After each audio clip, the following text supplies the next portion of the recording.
Bienvenue. Good morning and welcome to the Standing Committee on Official Languages. This is our 14th meeting, Thursday, March 6th, 2014. We are here this morning for our first hour, pursuant to Standing Order 108, to study the Canadian Heritage Official Languages Annual Report 2011-12 and 2012-2013, and the Annual Report of the Commissioner of Official Languages. We have with us this morning the Minister, Ms. Glover. Welcome. We also have Mr. Gauthier and Mr. Lucier. Mr. Godin. Thank you, Mr. Chair. I have 3 notices of motion. I will begin with the first, that the committee invite the Minister of Fisheries and Oceans to appear before the committee to update this committee on the government's intentions concerning the closure of the library of the Maurice Lamontagne Institute, and we have this notice in both official languages. Second motion, the committee invite the President of the Treasury Board to appear before the committee to update the committee on its official languages report in federal institutions for the year ending March 31st, 2013. And my third motion, Mr. Chair, that the Standing Committee on Official Languages invite the Minister of Justice to appear before the committee before the end of 2014 to discuss access to justice in both official languages during a 1-hour televised meeting. Thank you, Mr. Chair. Thank you, Mr. Godin. After the break this morning, we will have time to discuss your motions. Thank you very much. Ms. Glover, the floor is yours. Thank you very much, Mr. Chair, and good morning to all of my colleagues. I'd like to thank you for having me here for the first time in my role as Minister of Canadian Heritage and Official Languages. I remember I've appeared before you as Parliamentary Secretary before, so I'd like to say hello to Mr. Godin, who is still here, who was here the last time I appeared. I think that pretty much everyone else has changed. First of all, I'd like to recognize this committee's achievements. Your study on immersion programs across the country is an indication of your commitment to promoting our national languages.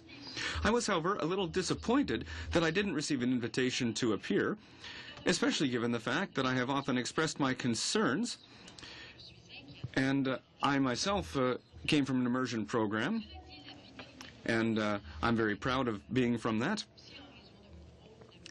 But it's also important to me because I'm a minister, and also because I'm a member of the Franco-Manitoban community. I'm very happy to work both in St. Boniface and Ottawa toward the advancement of French and English, as well as official language communities. As you know, in the summer of 2012, we undertook official language cross-Canada consultations, and Canadians told us that we had made significant progress in key areas since 2008. However, they also mentioned that there was still work to be done to unleash the full potential of our linguistic duality and contribute even more effectively to developing our minority communities. In its report on the previous roadmap, your committee shared the concerns expressed by the general public and representatives of organizations in Francophone and Anglophone minority communities. In the budget tabled on March 21st, 2013, our government committed to measures reiterating support for our national languages and showcasing their importance for our identity. A week later, we rolled out the Roadmap for Canada's Official Languages 2013-2018. Translates into $1.1 billion invested over 5 years in education, immigration, and communities. And I'm pleased to confirm that all the Roadmap's initiatives are now funded on a permanent basis. This is important, as only 3/4 of the funding in the previous Roadmap took the form of ongoing support. Roadmap 2013 to 2018 provides clear testimony of our continuing commitment to official languages in this country. As I explained in the 2011-2012 Annual Report on Official Languages that I tabled in Parliament last November, Canadian Heritage oversees 2 main programs supporting official languages. One aims to develop minority official language communities. The other's objective, meanwhile, is to promote French and English in Canadian society. Our programs support the offer of minority language services at the provincial and territorial level in sectors such as education, justice, culture, and health. and our actions have given tangible results. For example, working closely with the provinces and territories, we are supporting minority language education. Every morning across our country, more than 240,000 students in minority communities go to school in their own language. We support second language learning, and no less than 2.4 million young people are learning French or English as a second language in Canada, and more than 340,000 of them in immersion classes. Our young people are among our greatest resources, and that's why I'm pleased that we were able to offer bursaries in 2011-2012 to 7,800 students. And these bursaries enable them to improve their skills in their second national language. We also created some 700 summer or short-term jobs for bilingual young Canadians. These jobs allow them to practice their knowledge of French and English. Coordinating official languages support within federal institutions. And in 2011-2012, Canadian Heritage adopted a broader approach to coordination to make the accounting process uniform among all institutions. For 3 years, we've been using this approach, adopted jointly with the Treasury Board of Canada Secretariat. Some 170 federal institutions now have the opportunity to showcase their achievements, which provides Canadians with a complete picture of national efforts to promote French and English. Par souci d'efficience, nous avons aussi entamé en 2000. In the interest of efficiency, we also launched a review in 2013 of our support for organizations in official language communities. Through this review, we want to ensure that our measures effectively meet the needs of communities, particularly in key areas such as youth and culture. This review is being carried out in consultation with community organizations. Our investment levels remain unchanged. I simply want to ensure that we are achieving the best possible results. The Commissioner of Official Languages has also acknowledged these results. In his 2012-2013 annual report, he applauded the efforts to date of Canadian Heritage and other federal institutions with regard to respect for official languages. And we will be continuing along this path. We welcome the Commissioner's report and the recommendations in it, and they will be used to inform our government's actions and decisions. I want to mention here that last year our government renewed the appointment of the Commissioner of Official Languages, Mr. Graham Fraser, for 3 years. This reappointment was applauded by numerous key stakeholders in official languages. And I also want to note that I agree with the Commissioner when it comes to the importance of promoting our linguistic duality as part of large-scale events. Now let's talk about celebrations. We are currently conducting online consultations and holding roundtables across the country to learn more about how Canadians want to celebrate Canada's 150th anniversary in 2017. These consultations are taking place mindful of our commitment to promote our linguistic duality as part of the celebrations. The Commissioner also mentioned in his report that he will be monitoring the implementation of the Protocol for Agreements for Minority Language Education and Second Language Instruction. I'm very pleased that we recently renewed our cooperation with the Council of Ministers of Education Canada, and the Protocol for Agreements that we signed with the Council provides for more than $1.3 billion in federal investment over 5 years to support the provincial and territorial governments in the area of official languages in teaching. We have taken concrete action to promote respect for our national languages, and we will continue our efforts in this regard because our action generates results for Canadians and benefits minority communities. So thank you very much for your time, and I'm now ready to answer your questions. Thank you very much, Ms. Glover. We have 50 minutes before us for questions and comments, and we will start with Mr. Godin. Thank you very much, Mr. Chair. And welcome, Ms. Glover. Welcome to the committee this morning. Ms. Glover and Mr. Lucier, I believe that this is not the first time that we've met. You said that it was regrettable that you weren't invited to speak to our study on immersion.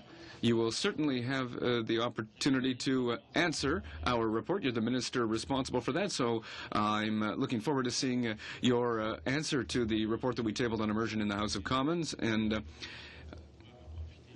I think that Canadians will be able to take advantage of our work following your decision.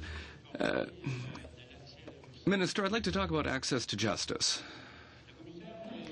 Commissioner Fraser, in his study on access to justice in both languages, which was published in the summer of 2013, noted that ensuring access to justice in official language minority communities is a major challenge. He recommends, among other things, that the Minister of Justice and his provincial and territorial counterparts take a concerted effort to meet this challenge, which is access to justice for all. As Minister responsible for official languages, have you had any discussions on this subject with your counterpart, the Minister of Justice? Thank you for the question. And thank you once again, Mr. Godin. I often speak with the Minister of Justice. This is really his file, but I am very, very happy that our government recognizes the importance of this file, the importance of justice, and this is certainly recognized in the roadmap. I hope that everyone here, that all members of this Official Languages Committee, have had the opportunity to look at the roadmap and the investments that are in the roadmap for justice. There's money for training, for networking, for justice services, and for communities there are funds available in this area. So, as I've said, I often speak with the Minister of Justice, and I encourage him to take our official language minority communities into consideration.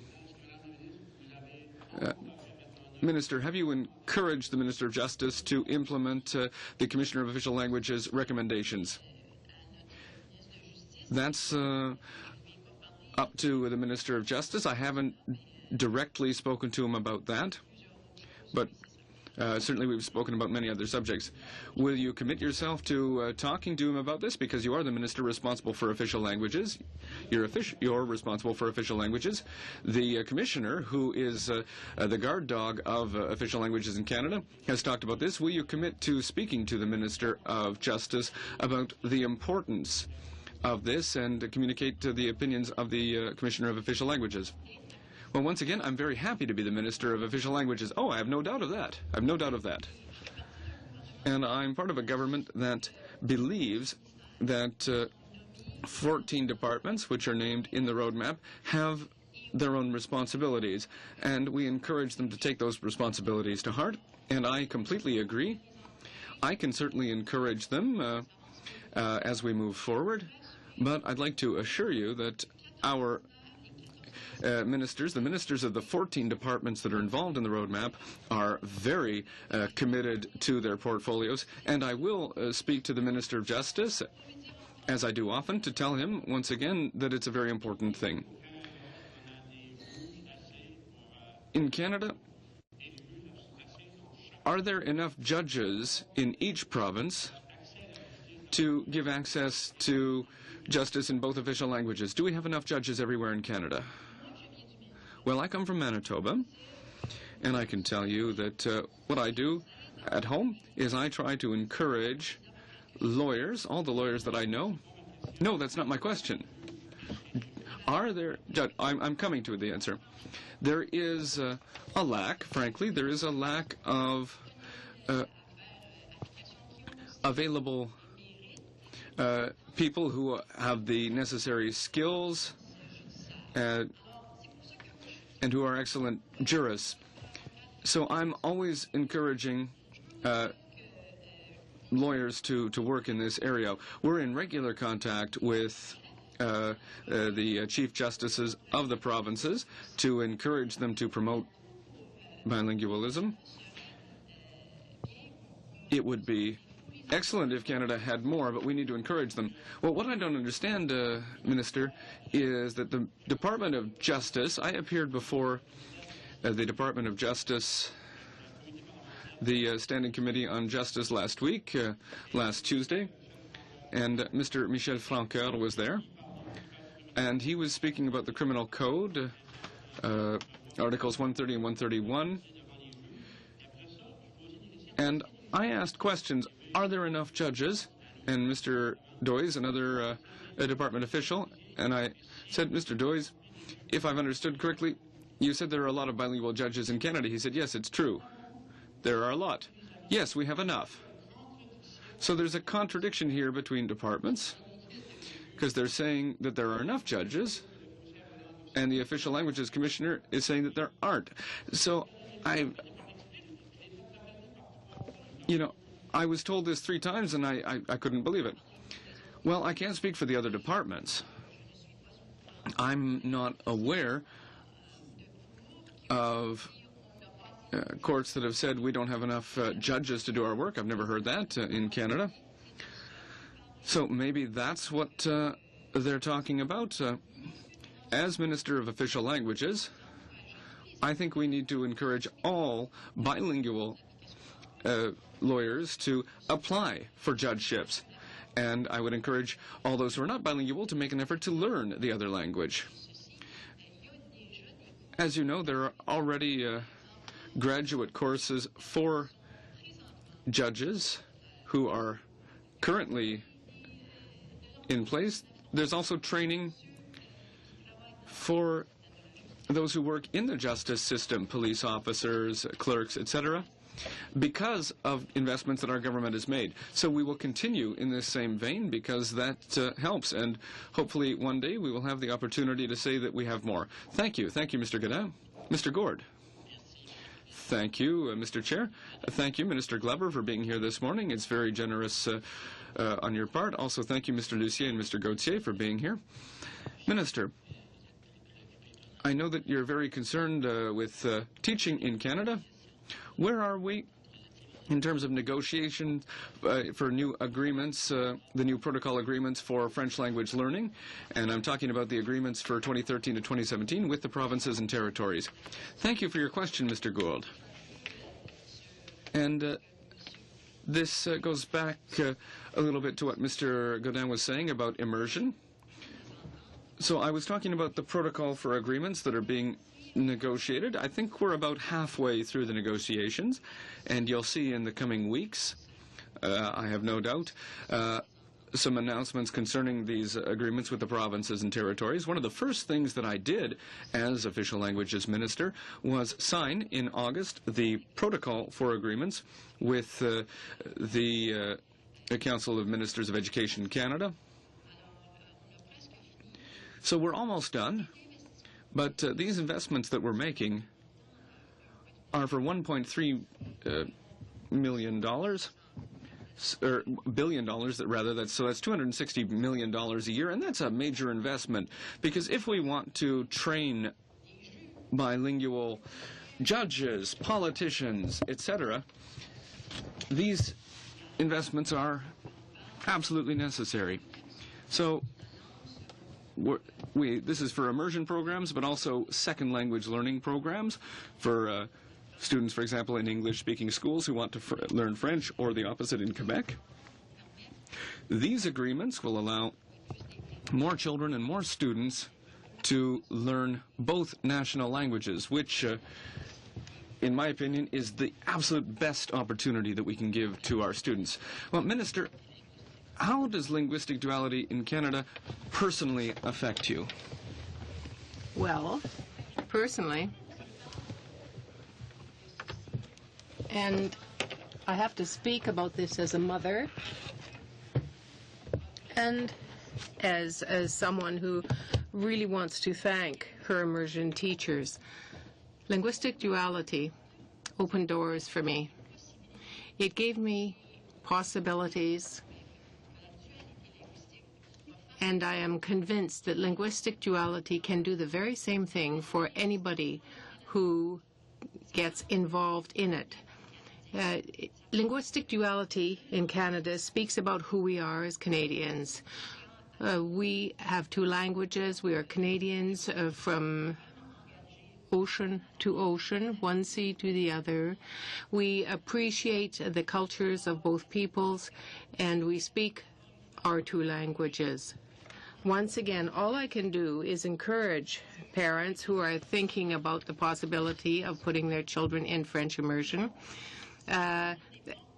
Is it going to be difficult? I say no. It is going to open doors for them, give them a joie de vivre, a new understanding of a world in another way. I encourage them to do so because I think that's the very, very best thing that a parent can do for a child. I thank my teachers. It is thanks to them that I am where I am today. Madam Minister, when did you decide to learn a second language? You didn't speak French at all when you were little. No. It was my parents' decision. We had nuns, religious nuns in our area of Winnipeg who were promoting this second language learning for Anglophones. My parents were two unilingual Anglophones, and it was difficult because we weren't very well received in the school when we embarked on learning French. The Francophones didn't always welcome us. So they thought that we would take their jobs or negatively affect them. But once we got involved, the Francophone community saw that we could help spread bilingualism. So, as I said, I am now part of the Francophone family in our communities. Some might think that this is an error. I don't agree. I believe it is very important for my children to continue their education in French. They have benefited from immersion, and I hope my grandchildren as well will continue to do the same. We will learn a third and a fourth language. I know personally that you are very much involved in official languages since just looking back at everything you've done since you came to Parliament. I'm sure that you want to leave a legacy, the legacy that you might want to leave as a minister of heritage. What a wonderful question. What legacy would I like to leave? Well, if I could do one thing, it would be this. And I have seen this in Louisiana in the United States. In Louisiana, they say anybody who speaks French is a Francophone. In our communities, sometimes here, there is still some argument about that. I say I'm a Francophone, but I've had people say to me, you know you're not, because your mother wasn't French speaking. They're a bit insulted that I'm included in the French family.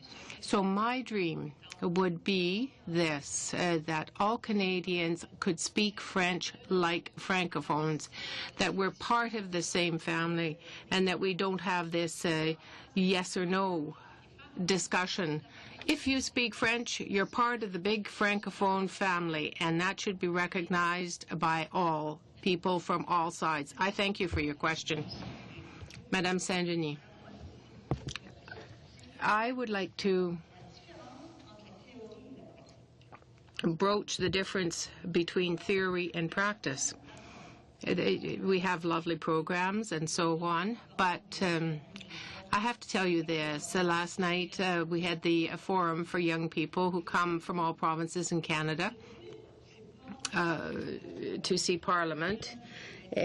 And the young people from Quebec, and I was sitting at their table, they said to me that some 90% of what goes on during the forum happens in English. If we didn't speak English, well, I'm from Montreal, and the ones from Montreal understood English quite well, but others who weren't from Montreal found it a bit difficult to understand and to follow what was going on. Isn't this a contradiction? We have a program like that. It seems like a wonderful thing, the Forum for Young Canadians, for young people, but in actual fact, its objectives are not being met. So my question is this. Are we giving enough knowledge to young people to possess both official languages. So the young people I spoke to last night didn't think so. Yes, you know, when there's a speech, it's English and French, but very often when there are other venues, it's only in English, only in English. Well, Madame Saint-Denis, I'm very proud of the fact that our government not only has been involved in the forum, but we have other programs like Explore, and you can see in the roadmap that there are a variety of exchanges that are there.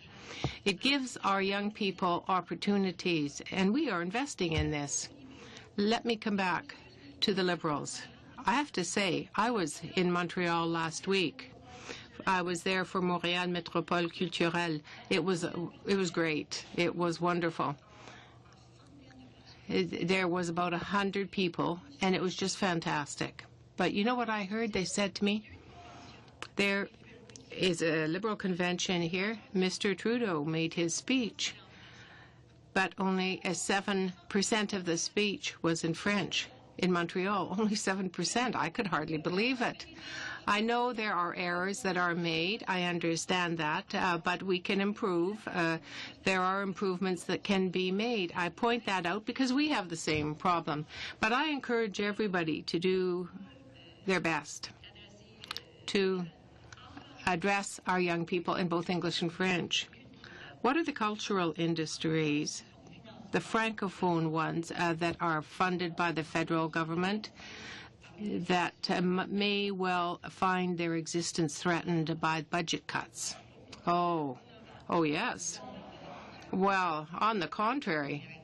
Well, the first example that comes to mind is Radio-Canada en région, regional CBC, Radio-Canada. The budgets have been cut, not in Montreal, but in the regions for Francophone radio broadcasting.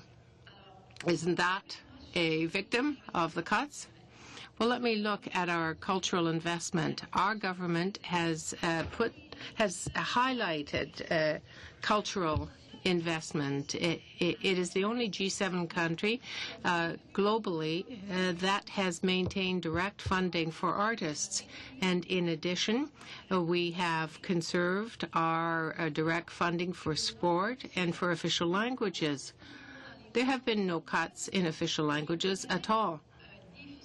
But there is a deficit. Yes, that's true. I can't hide it. But like all other countries in the world, because of the global recession, and we have had to find the means to protect jobs. Arts and culture in Canada, there are some 630,000 jobs, and it pours money into the economy every year. Millions of dollars. That is why Prime Minister Stephen Harper is so committed to preserving the arts and culture. Now, when you mention Radio-Canada CBC, they have a budget of more than $1 million from the taxpayers. It's an independent corporation, and they draft their own budget. They decide themselves how to manage their own budget. Mr. Lacroix and I have spoken about this. They, after the global recession, he said there was enough money there to pursue his 2015 plan. We do work together, but they make their own decisions, their own internal decisions, and so you have to ask your questions to Mr. Lacroix. I'm not talking about grants here and subsidies in that instance. I'm talking about what you give. There are dozens and dozens of small programs, say a grant for a 3-person activity. Do you analyze this? There's no accountability. It seems there is no assessment of these little grants or subsidies that are given to small groups or to individuals in terms of the direct or indirect effect that the program will have. The effect that it will have on the Francophone society in general? Do you try to make an estimate of they do their activity, that's okay, but nothing much comes of it? Are you going to try to better assess the results and the consequences to establish what are the best programs that have a spin-off for the Francophone Society? I don't know the ones that you're talking about. Well, you have to take a look at Volume 2. Well, I don't know. I'm not aware of this. I'm talking about cultural programs like Juste pour Rire. It's, about 1 million? Around 1 million? Montréal Lumière. I was there last week. We provide funding, and there are millions of people, millions of visitors pour in to attend this. There is, from our department, to the funding for the roadmap. All kinds of opportunities are there, are afforded to people who want to participate in activities in the minority language. In Quebec as well, not just in French. But so, once again, there has not been any cut. We are the only G7 country that has not cut anything in official languages. Ms. Bateman. Thank you very much, Chair. And thank you as well to our minister who comes from Manitoba, and to our witnesses, Mr. Gauthier and Mr. Lucier. Since you have become minister, Ms. Glover, you have talked about the fact that it's very important to concentrate on young people, to help young people. I agree. I certainly appreciate the comments that you have made, Mr. Gaudin, because the minister is a product of the immersion program. I have children myself in immersion. This is a very important investment in terms of the future of the child. Now, to support young people, it's not just the investment you are making in the immersion program. There are other programs. But in terms of helping and supporting young people outside of Quebec, throughout Canada, in their language learning, and their learning of the culture and their appreciation of the French culture. We want to encourage our young people to participate in the daily life of communities, which will allow them the opportunity to practice their second official language. There are programs like Explore. There are funds available for that, to allow them to go visit other communities. And also money is there for the CIVEC program. It's very important for parents who might not be aware of the existence of these programs to enroll their children. Everything I've heard, all the comments from the students, all of that is always positive. You've heard about the Youth Parliament, Parlement Jeunesse. You know, in Manitoba there is a youth parliament that is always takes place there.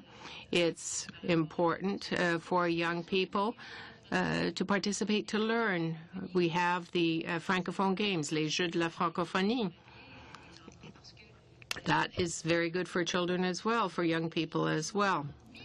They can practice their other official language, but it gives them the opportunity to make friends, to meet new people, and to live a healthy life. The competition that it goes on during the Jeux de la Francophonie is really quite intense and is important for our children everywhere in Canada. Ms. Bateman, your French is really excellent. I want to congratulate you because you are the example of someone who has truly grasped the opportunity of learning and using a second language. Your level of French has improved so much since I first met you. Really, it's fantastic. You are, in fact, living proof that if you invest time, if you get help, and if you practice your French, it does bear fruit. I congratulate you. Well, thank you so much.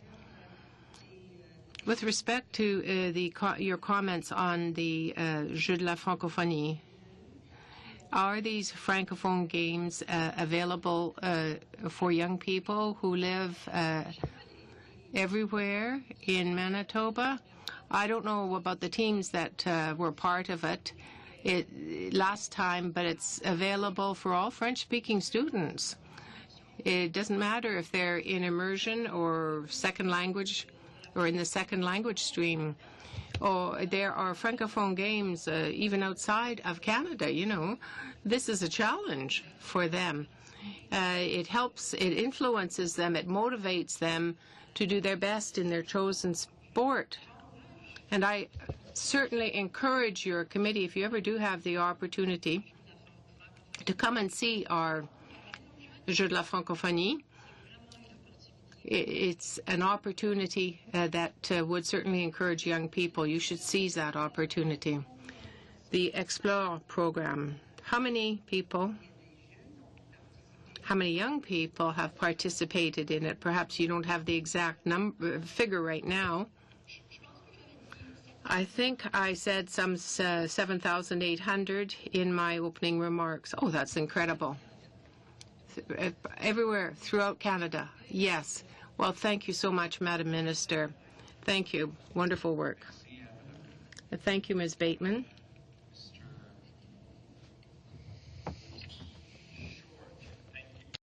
Minister, great to see you.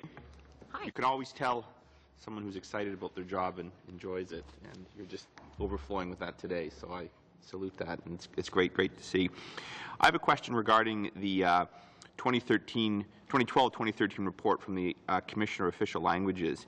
In that report, he commented on a weakening of the application of the law on official languages and linguistic duality, but makes no mention of the evidence he relied on to reach this conclusion.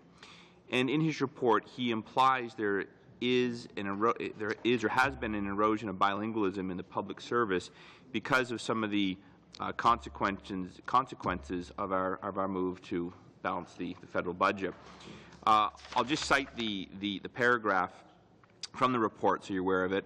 Quote, although the federal public service is going through major changes, the budget cuts and subsequent massive job cuts do not justify ignoring Part 4 of the Act. In these difficult times when federal employees are feeling particularly vulnerable, it is important for senior executives in all institutions to lead by example and make clear that employees have the right to work in the official language of their choice and that they continue to feel free to exercise that right, end quote. Those, of course, are his words. I think he overstates the changes that have happened in Ottawa. But could you speak to this and perhaps even reflect on some of the evidence, if he has any, that he was basing this on?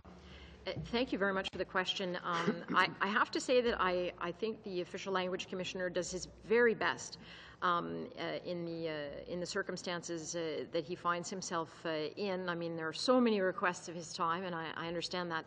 And I did meet with the Official Language Commissioner very close to the time he released the annual report to ask him about this very statement that he's made in his annual report, because there is frankly no evidence to suggest this hypothesis that he includes in the annual report. And I was quite disappointed, actually, because he admits that it is a hypothesis only, and indicated very clearly he has no evidence to suggest this, but that there will be a survey done and that he's embarking with his staff on looking for some evidence. So I just said to him, I think it would be better that you find the evidence first before you make the statement. It confuses the issue when that happens. I've also heard from other people who thought that suggested somehow that Francophone immigration was also being negatively impacted, which wasn't said directly, but you see how it dominoes, right? And so, you know, I have suggested to the Official Language Commissioner, that might be a better way to proceed in the future. But when we look at Francophone immigration, for example, that's a myth that's perpetuating, because we had a third-party expert come to the Federal Provincial Territorial Francophonie Conference in Winnipeg and indicated very clearly how he was seeing Francophone immigration. And if you might allow me, I'd like to read a quote from his presentation, and I've got it in French. So, notre conclusion, la réforme du... Our conclusion, the reform of Canada's immigration system will have an overall positive impact on Francophone communities in Canada, and communities will adapt. Just answered to, but this is why we have to myth bust. Yeah. So thank you for the You know what, question. and I would agree with that. I think Graham Fraser does very good work for the federal government, and it's rare to kind of see him talking about issues without support. So that's why I was curious to ask you about that. But thank you very much. Merci, Monsieur Williamson. Maintenant, Monsieur Godin. Thank you, Mr. Williamson. Mr. Godin. Thank you, Chair. Madam Minister, I'd like to go back to our earlier discussion. I've seen that there are lots of ways to say what your government has done well, but I think there's something we need to be clear. Under this Conservative government of Stephen Harper, one Auditor General, unilingual Anglophone, who was appointed. That's something we hadn't seen for years. And we even needed a bill to note that in future, agents of Parliament, officials of Parliament will be bilingual. 2 unilingual Supreme Court judges have been named by this Conservative government, or appointed rather. In Le Soleil on February 22nd, communications in federal departments. English, sorry. The government defended itself. When you call ministers' offices, the people there speak only one language, and that's English. As minister, you supported the government in this. If we look at the Foreign Affairs Minister's business card, he has unilingual business cards. Even the Commissioner of Official Languages has been forced to fix the situation. It took the minister a year to get rid of his unilingual card. So we're talking about a Foreign Affairs Minister who travels around the world to promote both official languages. So my question is clear. 3 times now I've tabled a bill to force the Supreme Court to be bilingual. Federal court, appeals courts, those are bilingual. All legal experts are saying, no, this doesn't make any sense. Francophones should have the same rights as Anglophones. They should have the right to appear before a judge who understands them in their own language without translation. Madam Minister, will you support this bill this time? Because in 2010, in a minority government situation, a majority of Parliament supported this bill for bilingual Supreme Court judges. The Conservatives in the Senate sat on their hands. They waited for an election to have that bill die. Will you, as Minister of Canadian Heritage, will you support official languages in our country and at the same time support this bill for bilingual Supreme Court judges so that finally justice can be available in both official languages in an equal way, once and for all? Thank you for the questions in there. I'll start with the first thing. The article you mentioned. You're not right. I did not defend this. The departments that were not able to serve the people of Canada in French. I did not defend this. What I did in the article was I defended myself when I was attacked as Minister of Official Languages, and then as a member for St. Boniface, when I was told, listen, Madam the MP from St. Boniface, you don't have a completely French website. I've been a member for St. Boniface for 6 years now, and I make a continuous effort to serve the population through my website, completely in French and in English. And I have 2 people in my office who are bilingual. And I've been told that, listen, your website, when you go to passports in French, and there's a link beneath it, it takes you to an English website. And I told the journalist, well, yeah, and in the top corner it says French. You just have to click on the little French button and it's in French. And he said, well, that's one click too many. And listen, that's ridiculous. And this is in the article. I said, listen, sometimes, Mr. Journalist, when we make an effort to help each other, to improve things, to spread the use of both official languages, those of us who are Anglophones, when we make the effort, sometimes, you have to look at things from a glass is half full perspective. You shouldn't always criticize. You're criticizing me for one click too many. My website is completely in both languages, and that's not necessary. As an MP, I don't have to have a fully bilingual website, but I do it because I believe very firmly that it's important. And so that's why, no, I'm sorry. You can't say things that aren't true here in committee, and I did not defend the other ministers who are unable to serve Canadians in both official languages, and I think it's important that they respect the Official Languages Act. On the second question, judges. In English, we have a saying, timing is everything. With the judges, it would be wonderful if we were, at this point in time, in Canada, able to do that. But we don't have a large enough pool of judges. In the West, for example, well, who appoints judges? It's the government. The pool of those who apply is not big enough. That's why it's essential that we choose judges based on their skills, based on judicial excellence. And we invest in languages at the Supreme Court. Everyone can have services in both official languages, and that will continue, but the pool is not big enough, and maybe one day that'll be possible. Thank you, Minister. Thank you, Mr. Godin. Now, Mr. Daniel. Once again for being here. Arts and culture is obviously important to any developing country, community, etc. And it's undeniable that the prosperity of the arts and culture in Canada helps support both official languages, particularly in the minority language communities. Following the recession which has hit so many countries, many G7 countries had to cut their funding for arts and culture. However, Canada, under the direction of the Harper government, committed to maintain it. Can you sort of help us better understand the commitment that has taken shape regarding our national languages?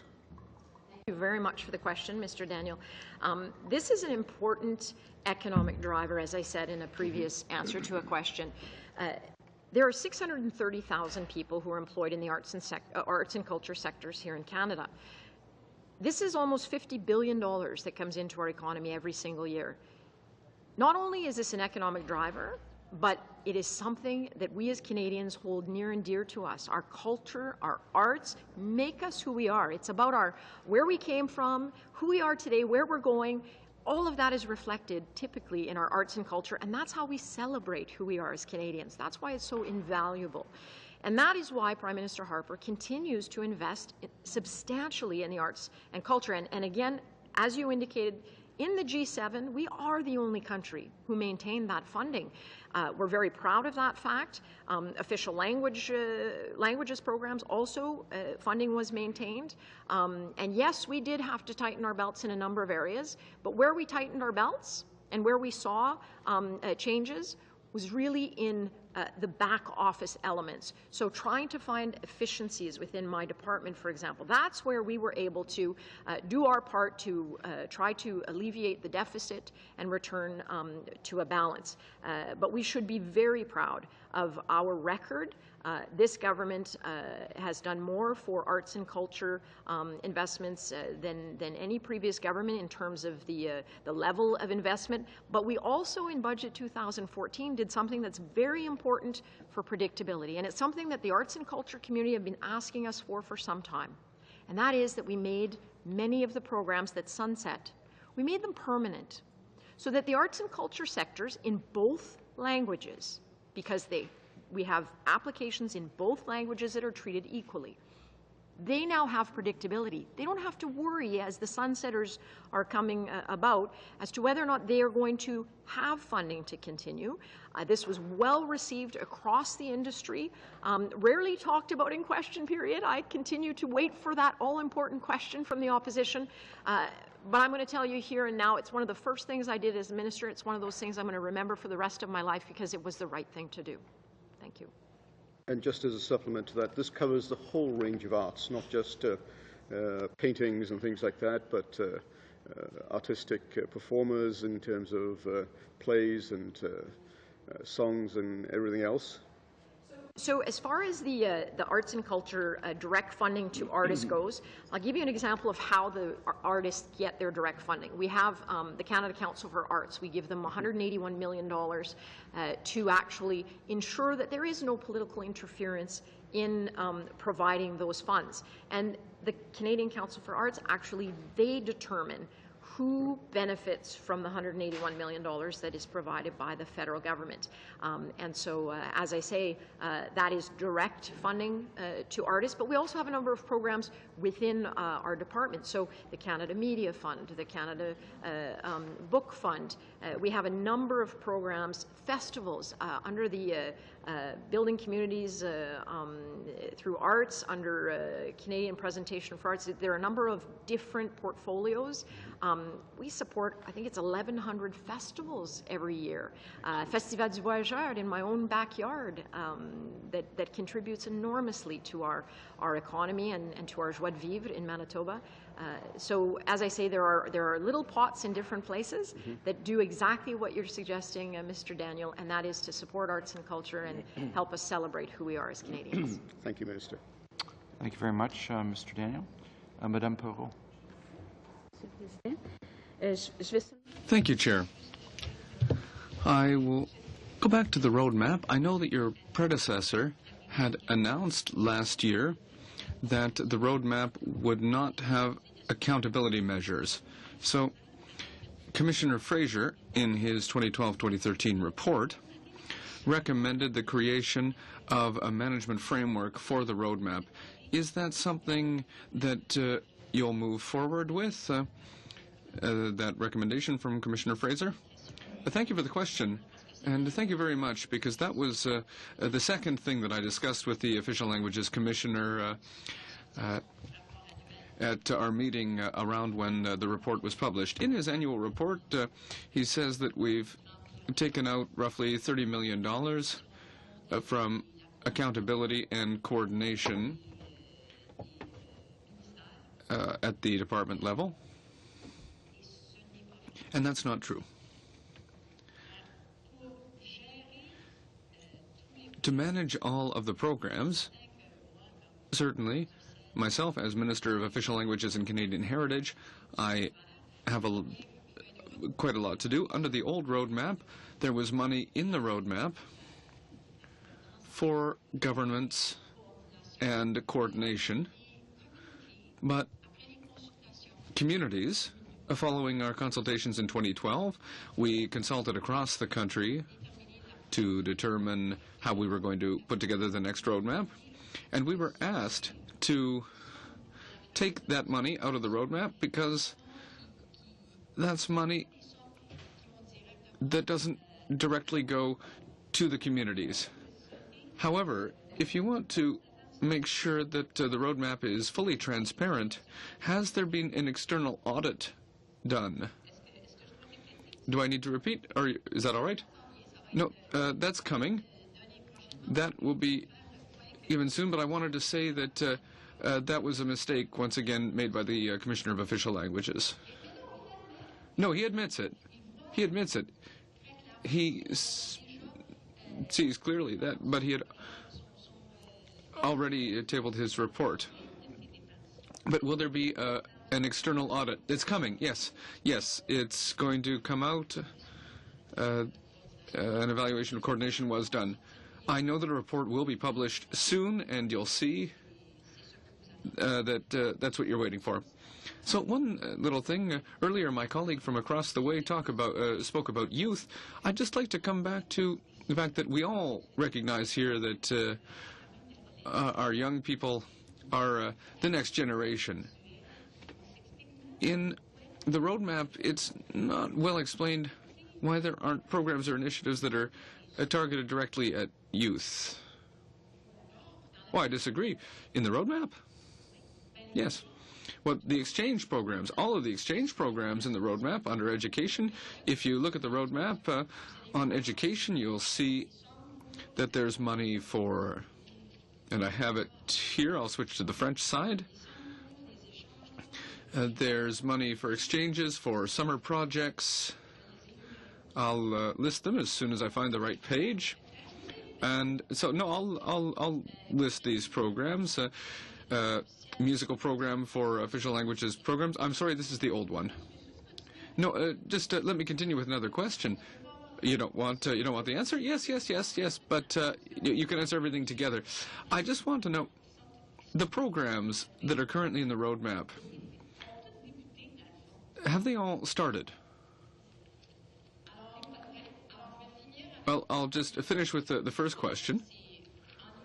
In education, just to be clear, because youth are well served by this roadmap, it's not true when you say that youth aren't involved in the roadmap. Under the heading Education, we have support for minority language education. Bursaries, official language monitors, Exchanges Canada. La plupart, c'est pour des jeunes. En plus, dans les most of that's for young people, and at the community level, things are ongoing. There are just a whole bunch of programs. Translation of books, that's books for young people. Okay, I'm sorry, but are these programs that are in place right now? Yes, okay. Have all the programs been implemented? Have all the programs started? There are a few programs in the roadmap itself that are new, which have been adjusted, and the stakeholders who are involved are well aware that these have been delayed, and that's just a few of them, but the vast majority of them are already underway. But there are certain programs that have been delayed. Yes, a few. But not for youth. The programs we're talking about here are economic initiatives in the regions. I think I have about 30 seconds left. Am I wrong? No? Okay. I'd just like to know, to go back to what my colleague from Acadie Bathurst was saying, I have in my hands an article from Le Devoir, the newspaper, and what it says here is that, and they're quoting you, Minister, saying that, oh, I'm sorry, I just lost it. The ideal would be for this to be possible, but I work with the existing laws. I have a small problem with this because I'm saying as minister, well, you're here to improve things. So you're also here to improve laws. And so everything with bilingualism, you can't just hide behind the fact that things aren't laid out in current laws. Okay, but let's put this in context. Thank you, Ms. Perrault, Madam Minister. Okay, but let's put this in context. That was my answer when I was told that MPs in the different regions of this country don't offer French and English. And certainly it would be ideal if we could offer that everywhere. But it's not required by the law, and I work within our laws. All right, thank you, everyone. 5 minutes to allow our witnesses to depart, and then we'll reconvene to discuss committee business.